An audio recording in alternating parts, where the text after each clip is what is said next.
এই গণভোটের কোনো আইনগত ভিত্তি নাই। এটি সম্পূর্ণভাবে একটি গোষ্ঠী জনগণের উপর চাপিয়ে দিয়েছে।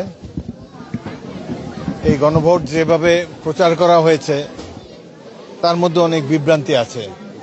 4টি বিষয়ে জনগণের মতামত জানা চেয়েছে।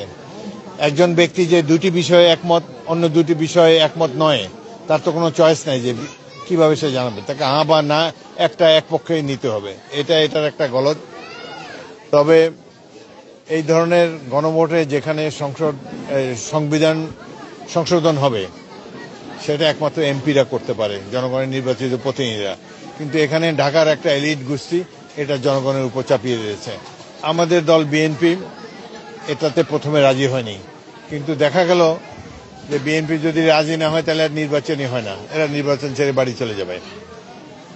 এখানে যে উচ্চকক্ষ আছে, উচ্চকক্ষে তারা কিভাবে এমপি হবে? যে দল 1 লাখ ভোট পাবে তারা একজন এমপি পাবে। তো 1 লাখ ভোট তো সহজ। সুতরাং যাদের কখনো জনগণের ভোটে এমপি হওয়ার সুযোগ ছিল না, তারা এই সুযোগটি লুফে নিয়েছে। এমপি হওয়ার জন্য বাংলাদেশের উপর একটা অর্থকরী এবং বাংলাদেশের উপর একটা লাক্সারি যেটা উচ্চকক্ষ চাপিয়ে দিয়েছে। আমাদের দেশ এখনো এই ধরনের ব্যবস্থার জন্য প্রস্তুত নয়।